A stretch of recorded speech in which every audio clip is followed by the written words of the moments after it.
शुभदा वरदा ॐ गं गणपतये नमः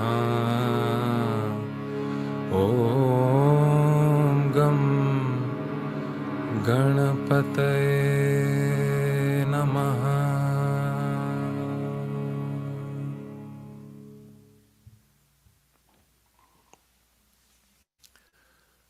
So we'll bring our hands on our lap.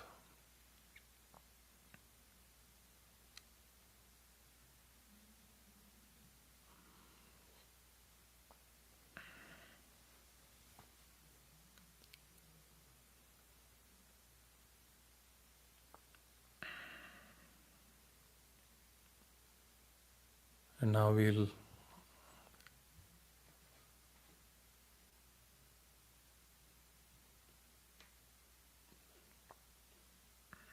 basically express a sense of surrender.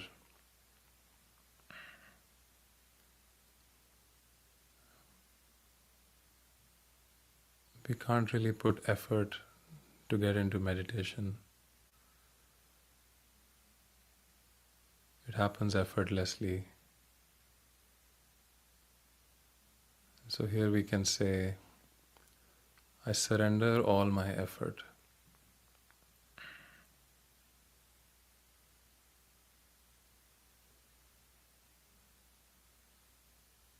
I surrender everything. I surrender all obstacles. I surrender my thoughts. I surrender my past, my future. I surrender everything from the beginning to the end. I surrender all.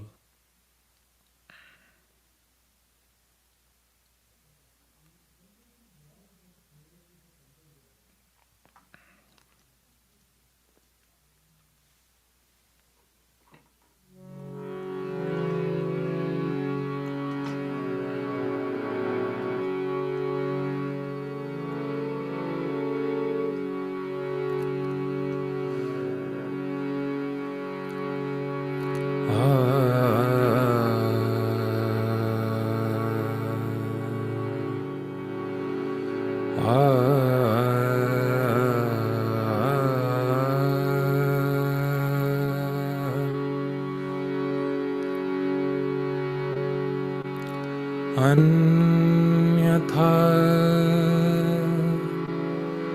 शरणं नास्ति त्वमेव शरणं मम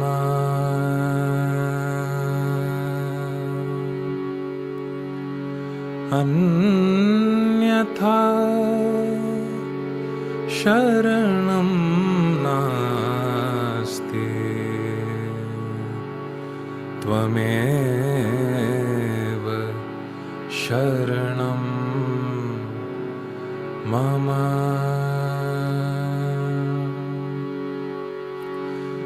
हृदयं समर्पयामि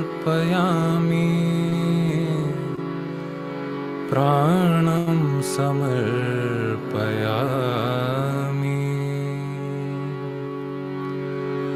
भाग्यं समर्पयामि कर्मं समर्पयामि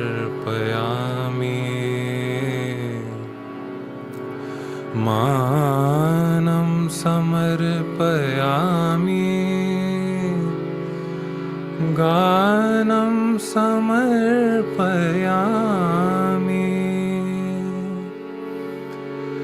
तव पाद पद्मे माता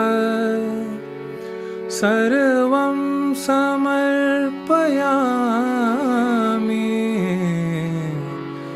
सर्वं समर्पयामि अन्यथा शरणं नास्ति त्वमेव शरणं मम अन्यथा शरणं नास्ति त्वमेव शरणं मम.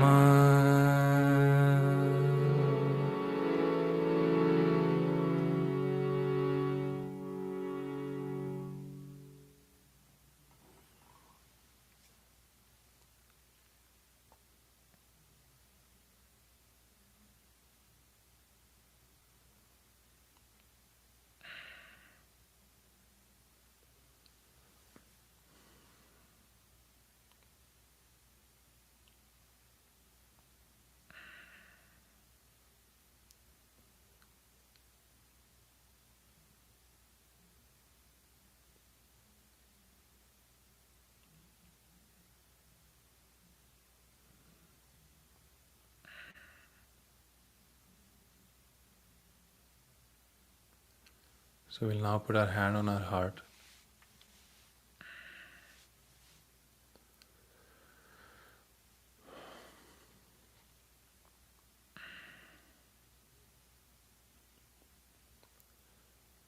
And this energy center, it gives us a sense of security, and it also gives us the capacity to love.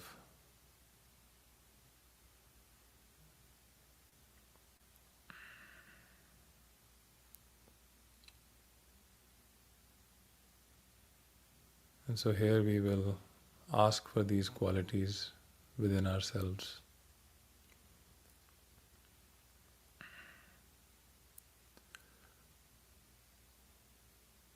And we can also say a very simple mantra here all together. We can say Ma Jagadamba.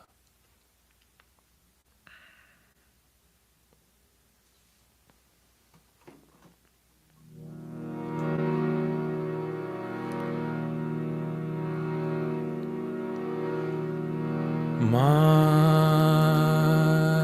Jagadamba, Ma Jagadamba, Ma Jagadamba, Ma Jagadamba, Ma Jagadamba, Ma Jagadamba, Ma Jagadamba, Ma Jagadamba.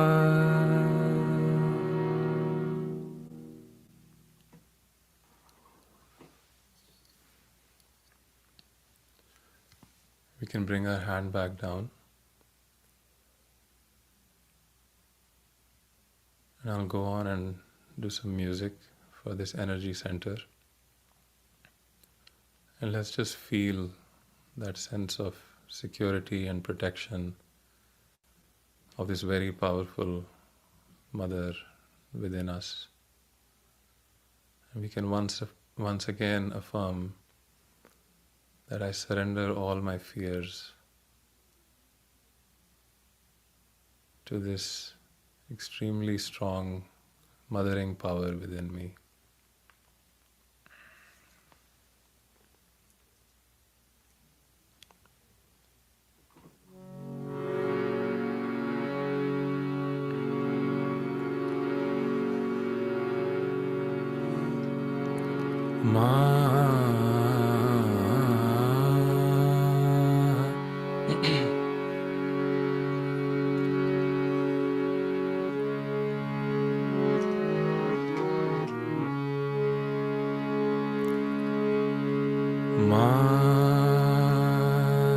Jagadamba,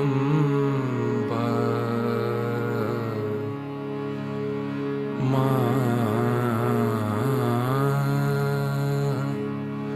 Jagadamba.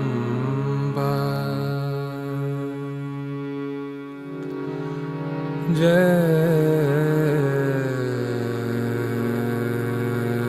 Jai Durge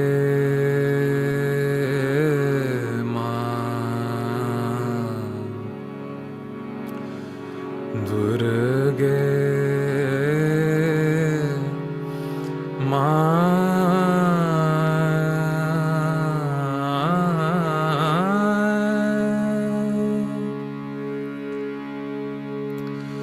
Durge Bhavani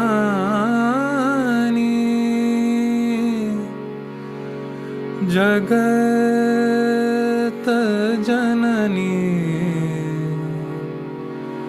Bhavani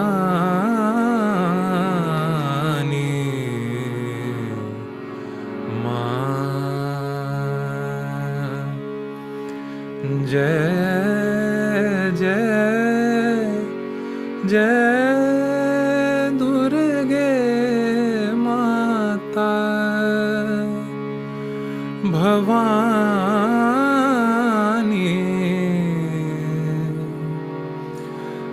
Jagadambe Bhavani Ma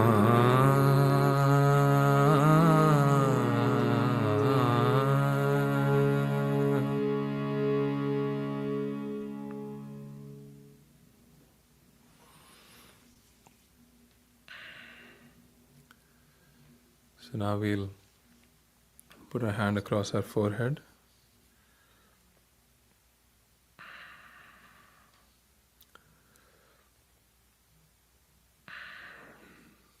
And we will affirm, I forgive everyone, including myself.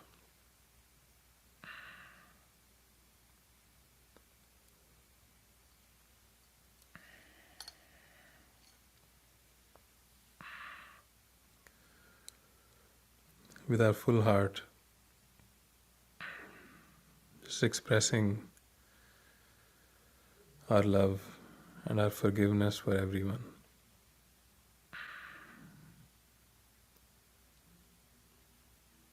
We don't have to think of anything specific, any person, any situation,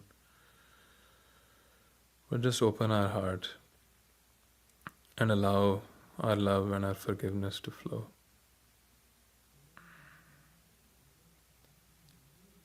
And by doing that, we free ourselves from a lot of burdens that we hold on to.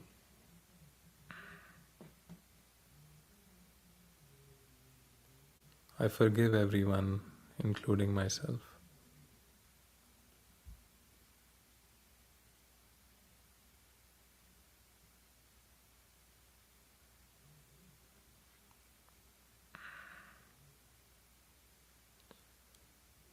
I forgive myself. I forgive my past. I forgive any mistakes I might have made. I forgive my shortcomings. We express our compassion towards ourselves.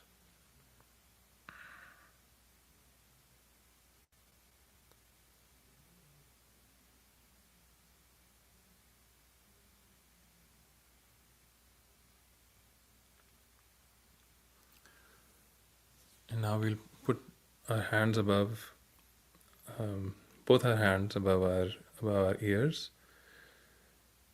So this is where our ego and superego are, and when these balloons of ego and superego grow too much, then they can obstruct the path of the Kundalini, and they can cause the Sahasrara to close down. So here we'll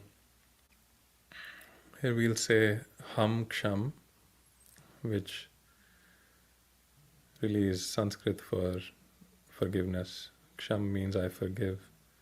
Ham means I am, or I am the spirit. So we'll say Ham Ksham to to allow these balloons to subside and create an opening for our Kundalini to rise and open the Sahasrara.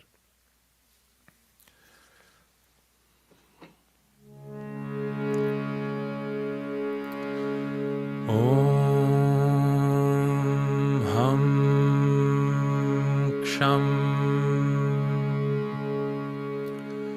So we'll take a deep breath and then we will try to sing in a single breath.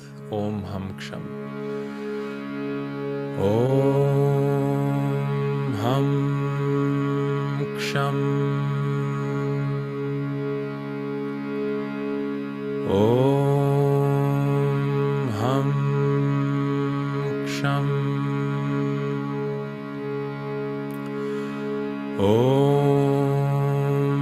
Ham Ksham. Om Ham Ksham.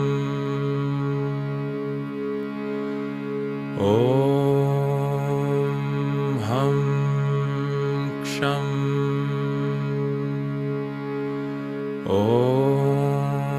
Om Ham Ksham.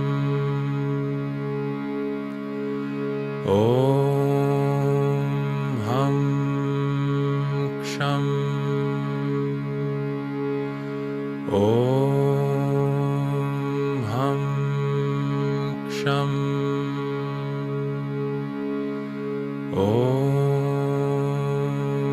Ham Ksham.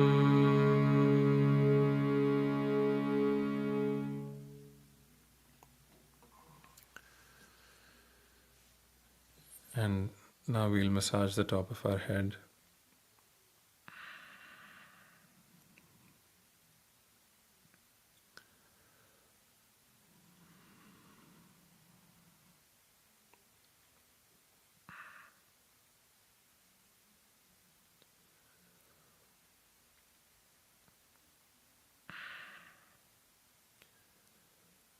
And we'll hold our hand steady here for some time. And with all our heart, we will ask our Kundalini to rise and open our Sahasrara. Mother Kundalini, please open my Sahasrara. Please allow me to experience a deeper state of meditation than what I have experienced so far.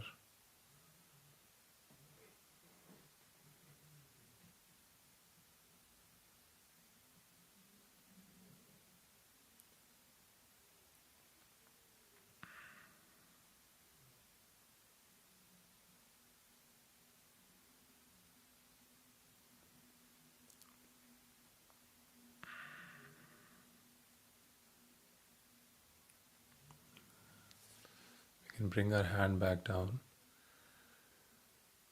and we can ask for this insight a few more times, because our Kundalini responds to our desire. And after asking a few times, we can sit back and relax.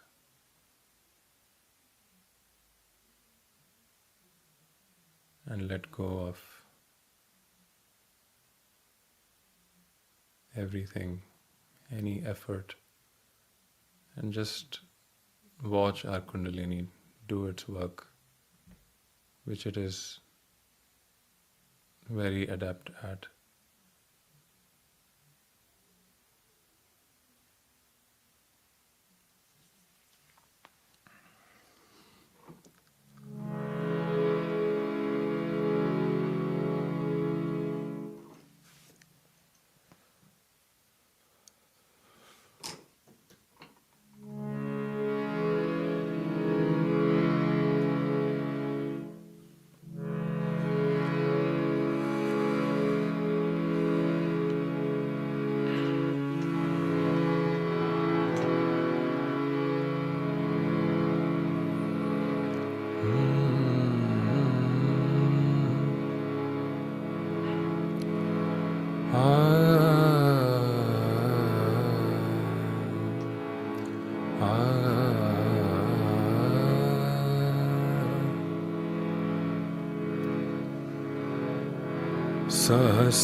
Sahasrara Vibhedini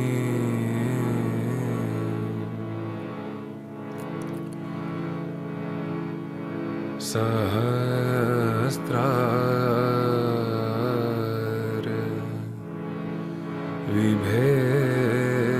Vibhedini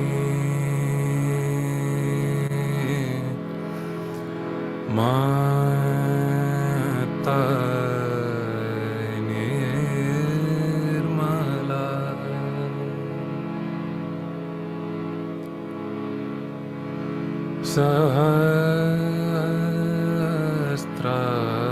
Sahasrara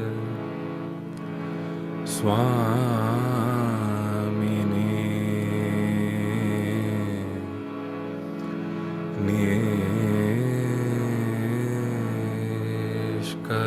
Nishkalanka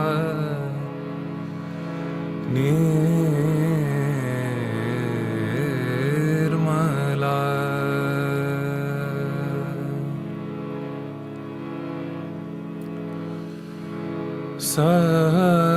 Sahasrara Vibhedini Nishkalanka Nirmala Sahasrara Vibhedini Nishkalanka Nirmala Nirguna Nirahankara Nirmoha Nirmama Sahasrara Vibhedini Nishkalanka Nirmala Nirmada Nistula Nilachikura Nishkama Nirupadhi Nirupaplava Nishkarana Nirmama Sahasrara Vibhedini Nishkalanka Nirmala Sahasrara Vibhedini Sahaja Yoga Dayini Sahasrara Swamini Nishkalanka Nirmala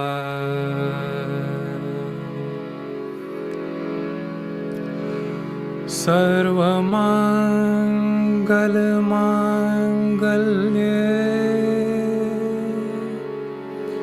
Shive Sarvartha Sadhike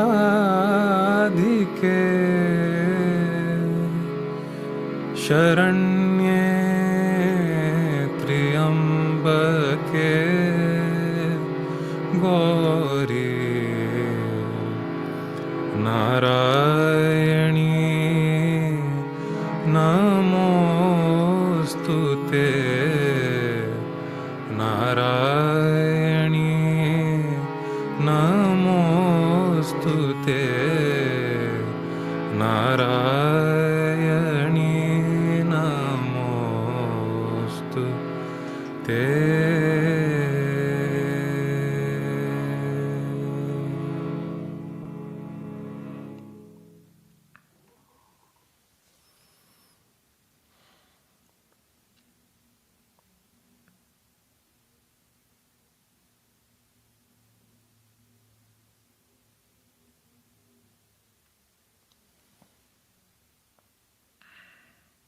That was very beautiful, Abhishek.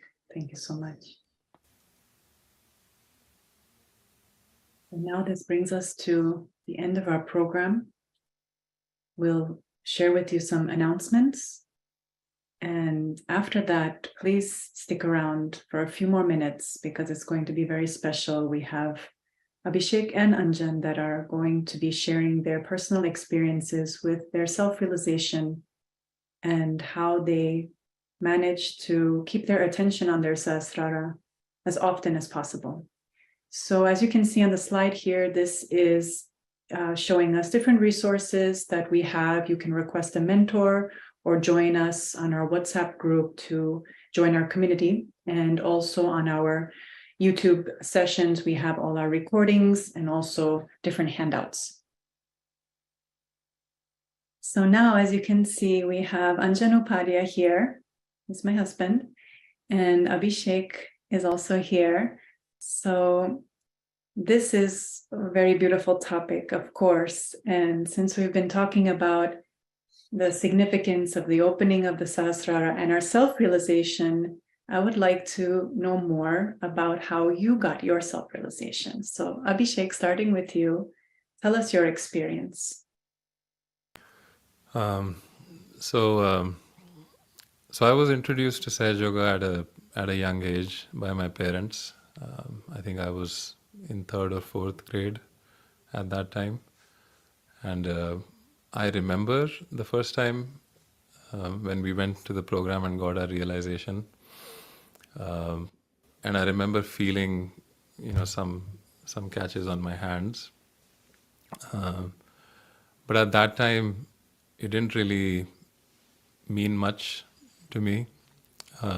And I used to accompany my parents to, meditation programs. And for me, it was more about meeting my friends there and just enjoying.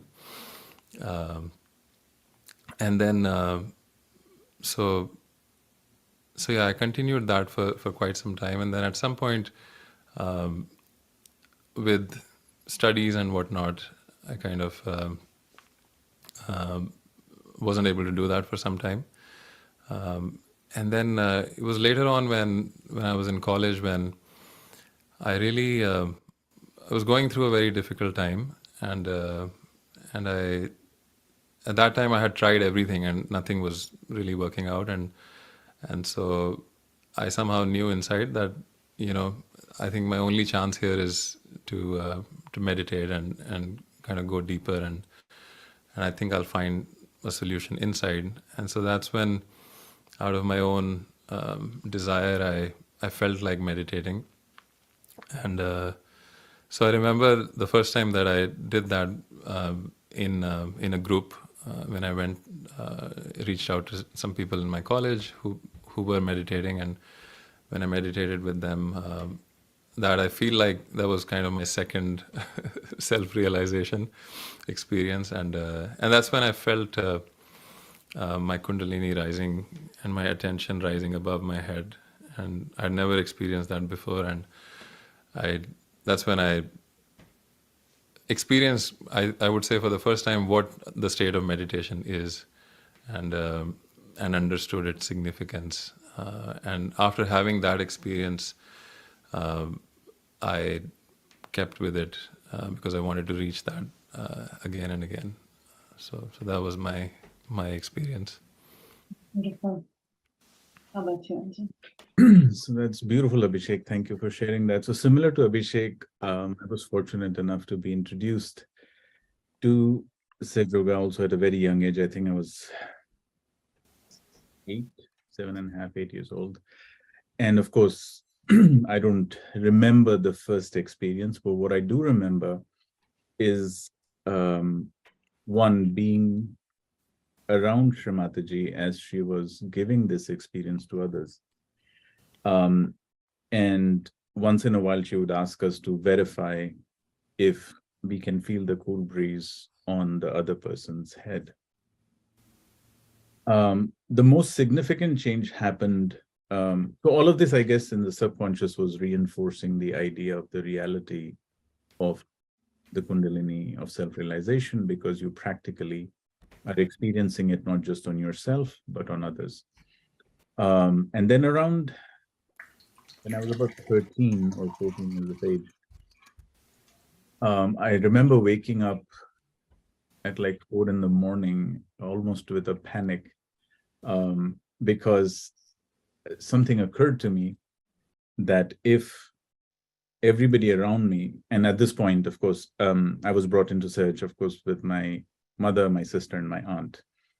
And this was very early days in Delhi, so we had maybe 30 to 40 people practicing Sahaj Yoga at that time. And these people around me, I was very young, were my role models. And I started thinking, what if they stop meditating? What will I do? Would I continue meditating? Would I still have the strength to kind of hang on to this idea that my Kundalini is awakened? Like how real is it? And then I realized that there was a huge gap between absolutely being sure that this is real and working off of the community effect of, oh, somebody I know and love and respect is meditating, and my dedication to myself is somehow hinged on that. So that happened, and that took a while to kind of work through, but through the meditation, it really helped. The experience that really strengthened it was listening one day to a poem beautifully written by Guru Nanak Ji, who was one of the founders of Sikhism, who was the founder of Sikhism, and was a realized soul and a saint. And while listening to that poetry, I felt this cool column of Kundalini rising. And I don't know, almost like if you can visualize liquid nitrogen coming out of a test tube, right? So something like that, this coolness coming out and then kind of just going all around my face and down. So those few experiences kind of really stick out in my memory as having solidified the existence of the Kundalini and my self-realization. That's beautiful. You both have had amazing experiences at a very young age. And to have this awareness of the importance of it at that age is even more remarkable. So that's really wonderful. My experience is similar but different because I got my realization when I was around 20 years old. And at that time, I was also a very strong seeker. And it led me to Sahaja Yoga. And my experience of self-realization was very distinct and pronounced and quite beautifully dramatic, actually. It was very strong in that moment of the awakening of my Kundalini, I was able to understand everything that could be understood. Even though it sounds a little bit cliche, I really had that experience. And I wanted so much to stay in that state of meditation as long as possible because I was truly in awe and I was really very much in that state. But I also wanted very much to share it with my friend next to me, my mentor, actually. I also had a mentor. It's very important to have one. And I did a little bit of both. And then I shared with her that you won't believe this experience I had. And she said, I do believe it. And then really my seeking was finished because I found it through Sahaja Yoga. So another thing I'd like to hear from both of you is more about the day-to-day sort of experiences or habits that you are cultivating now in Sahaja Yoga with your attention on your Sahasrara. How do you keep your attention on your Sahasrara? What are some exercises or how do you manage your attention daily so that it stays on your Sahasrara? Anjan, you first.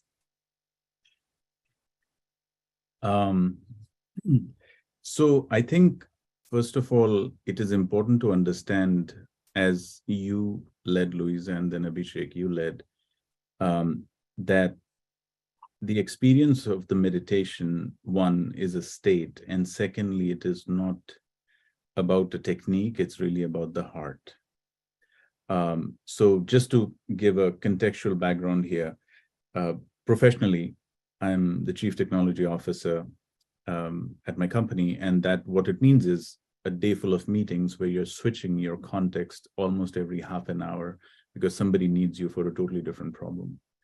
And what that also means is that your attention starts to get fragmented, and it's natural for it to happen.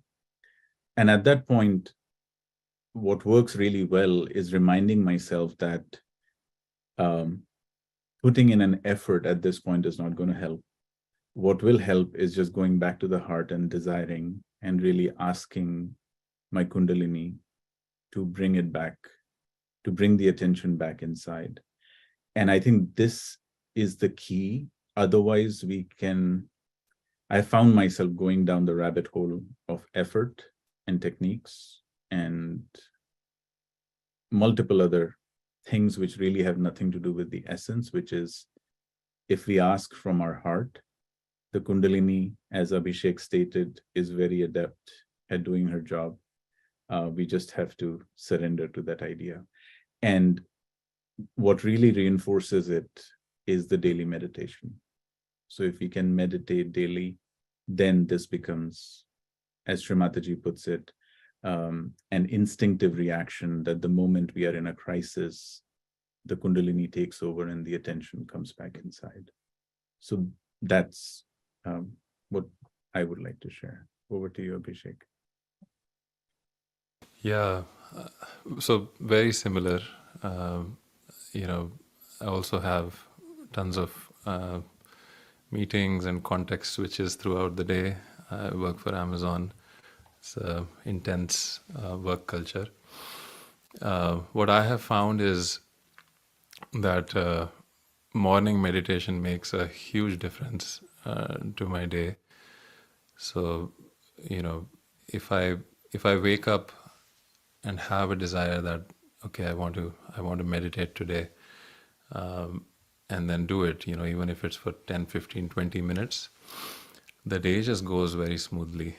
Things seem to work out naturally. Things that I would think would be very difficult somehow turn out to be easy because somebody comes up with a solution.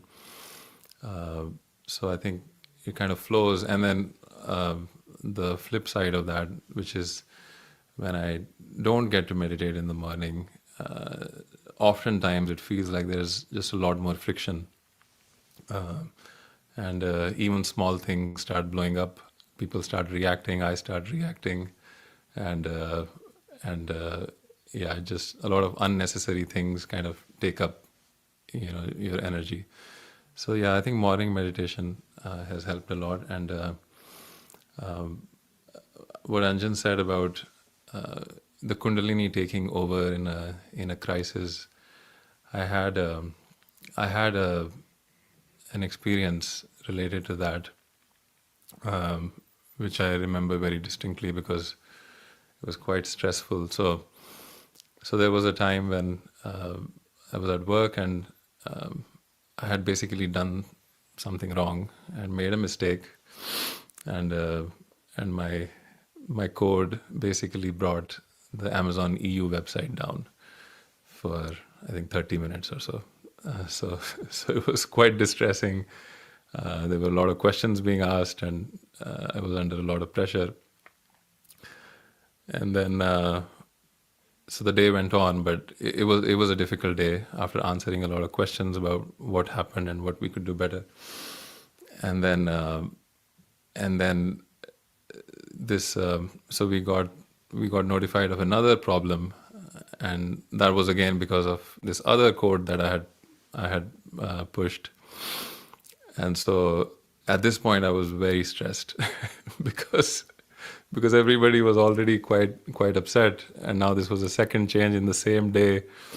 So I remember going back to my desk just to sit down and look into whether it was really, this thing that I did. And my heart was beating. But in that instant, what happened is something I had never experienced before, which is my Kundalini went up, it shot up, and my attention went really high. And at that point, even though I was so afraid and there was so much stress, but somehow the Kundalini, it just relaxed me so much that I couldn't really think about the stress that I was in. And this was very quick, like this was in a moment this happened. And then the very next moment, one of my coworkers came and they said that, this is not your change that caused this other problem. And so, but that was quite an experience which I had never experienced before, with, the Kundalini just taking over and just, and knowing that I am being looked after, by such a strong energy. That's very comforting. So yeah, just wanted to share that. Well, that's really beautiful. I think what you're both saying is that initially the opening of the Sahasrara happened so effortlessly, but after that, we have to really put attention on our attention to keep our Sahasraras opened. So with the daily meditation, as you said, and so forth, just basically our attention. So one final question is about, we talked about how the Sahasrara has helped us individually, but how do you feel the Sahasrara, the opening of it, has helped us on a collective level? Abhishek, what would you say? So at a collective level, I feel like it gives you access to an absolute sense of what is right and what is wrong. Because so many times we just get tied into our own opinions, and this person thinks this way and the other person thinks that way, and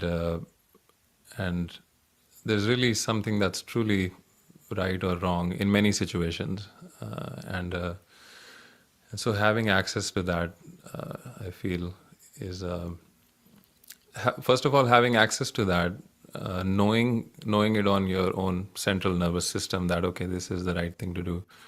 I think it makes a big difference in taking a firm step in the right direction. It gives a lot of confidence. So I think, and then it also brings everybody on the same page that okay, this is that one absolute right thing to do, versus kind of getting tied up in all these disagreements based on our opinions.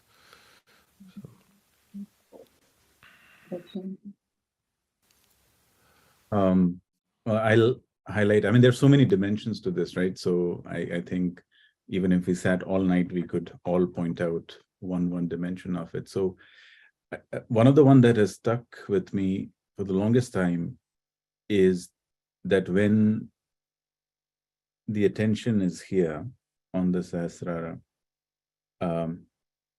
you feel the oneness with everyone, right? Which is very different than having a mental concept of what is collective consciousness versus really feeling it. Whether the other person has their Kundalini awakened or not, you suddenly come into the dimension where you realize that we are all the same. We are all the same. We just look different because otherwise it'll be very boring.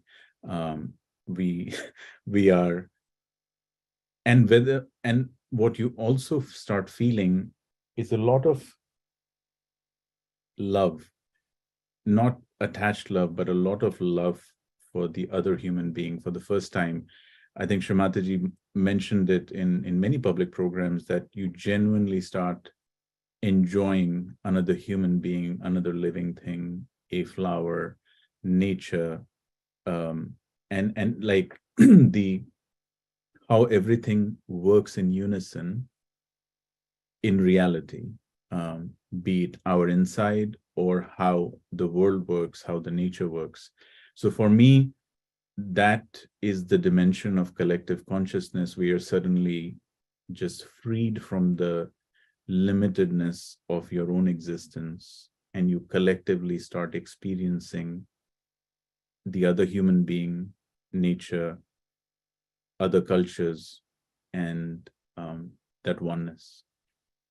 Yeah, absolutely. We are truly, truly blessed. So thank you, both of you, for sharing your beautiful experiences. And now we will come to the end of our program. We hope you all had a wonderful time. It's really a great pleasure to be with you all and to share this beautiful happening of the opening of the Sahasrara, remembering Shri Mataji and what she's done for us.